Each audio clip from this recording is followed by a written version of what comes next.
Hello everyone, my name is Prasanjit Rai. Welcome to our data community YouTube tech channel.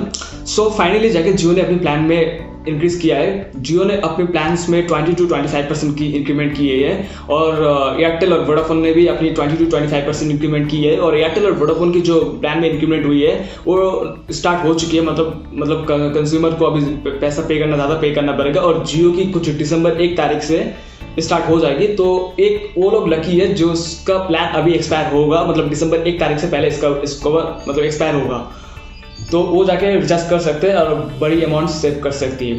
अब बात करें तो ये जो जियो है, एयरटेल है और वोडाफोन आइडिया है, इन लोगों ने प्लान में इंक्रीमेंट क्यों किया? अच्छा खासा तो चल रहा था सब कुछ।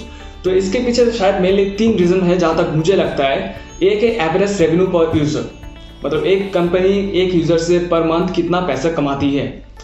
अब एवरेज रेवेन्यू पर यूजर की बात करें तो ये करेंटली कुछ 100 से लेके 150 रुपीज़ के बीच एवरेज रेवेन्यू पर यूजर कमाती है। मतलब अगर फाइनेंशियल ईयर 2020 की बात करें, सेकेंड क्वार्टर की बात करें, तो ऐसे रिपोर्ट निकल के आई है कि जियो एक यूजर से 143.6 रुपीज़ कमाती है।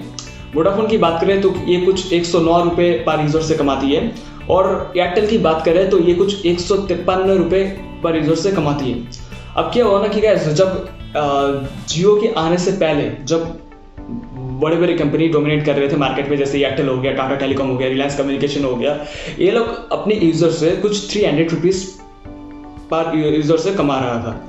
अब जैसे जियो आया 2016 में, उसके बाद जियो ने कुछ फ्री में इंटरनेट वगैरह प्रोवाइड कर रहा था, फ्री में कॉलिंग्स वगैरह प्रोवाइड कर रहा था, जिसकी चलते बाकी जो छोटे छोटे कंपनी थी जैसे एयरसेल होगी, टाटा टेलीकॉम हो गया, रिलायंस कम्युनिकेशन होगी, इन सब कंपनी को मजबूरन बंद होना पड़ा। और कुछ कंपनी अपने आप में मार्च होगी, जैसे वोडाफोन और आइडिया मार्च होकर वी बन गया। उससे पहले इन कंपनी का जो एवरेज रेवेन्यू पर यूजर था वो कुछ 300 रुपीज़ के आसपास था, मतलब 300 से ज़्यादा ये लोग एक यूजर से कमा रहा था। जियो के आने के बाद ये सब कुछ बिगड़ गया और करेंटली अगर बात करें तो 100 से लेकर 150 तक के बीच में ये कमा रहा है। लेकिन ये जो रेवेन्यू पर यूज़र ये लोग कमा रहे हैं फिलहाल, इससे इन लोगों की कंपनी को चलाना मुश्किल हो गया है, ऐसा ये लोग बता रहे हैं। मतलब इन लोगों को मिनिमम 200 रुपीज़ कमाना है और ये लोग ये भी बोल रहे हैं कि आगे जाके ये लोग 300 पर यूज़र कमाएगा।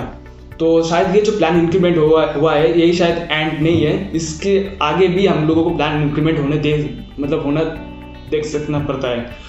अगर दूसरी बात रीजन की बात करें तो ये है एजीआर ड्यूज को लेके। जियो ने अपनी एजीआर ड्यूज वगैरह को ऑलमोस्ट क्लियर कर चुकी है, मतलब क्लियर कर ही चुकी है। लेकिन वोडाफोन और एयरटेल को अपनी अभी भी बहुत बड़ी अमाउंट में गवर्नमेंट ऑफ इंडिया को एजीआर ड्यूज पे करना बाकी है।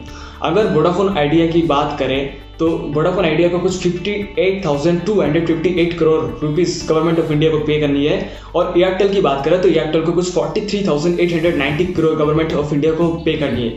पहले तो ये सब कंपनी जब जियो आया था तब ऐसे ही ये सब लॉस मेकिंग कंपनी थी, मतलब कुछ भी रेवेन्यू टोटली जीरो था इन लोगों की। ऊपर से इन लोगों को एजीआर ड्यू को झटका लगा, मतलब इतने सारा बड़ी अमाउंट इन लोगों को पे करनी है।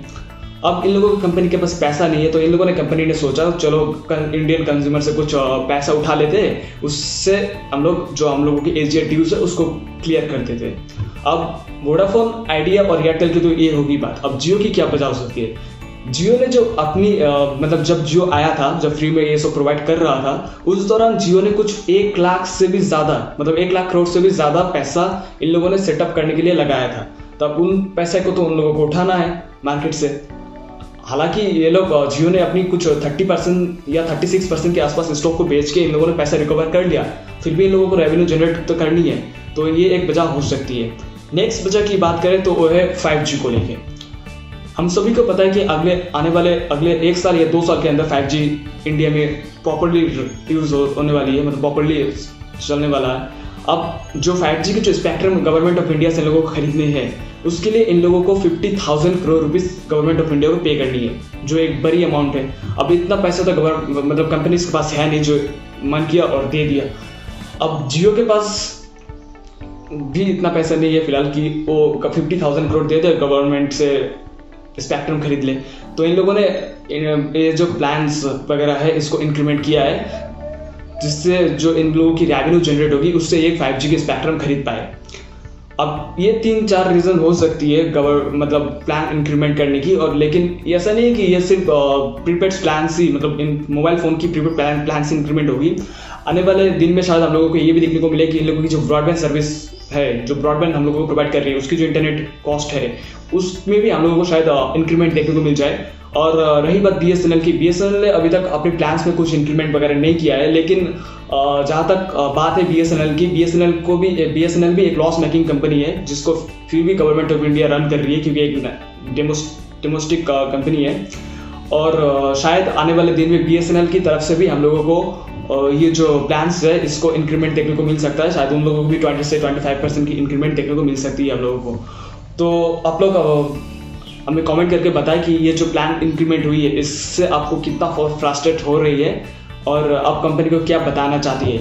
तो यही थी video gas. I hope video आप लोगों को अच्छा लगा होगा, और अगर आप लोगों को वीडियो अच्छी लगती है तो हमारे चैनल को सब्सक्राइब कीजिए, लाइक कीजिए, कमेंट कीजिए और अपने दोस्तों के साथ इस वीडियो को शेयर कीजिए। And thanks for watching gas.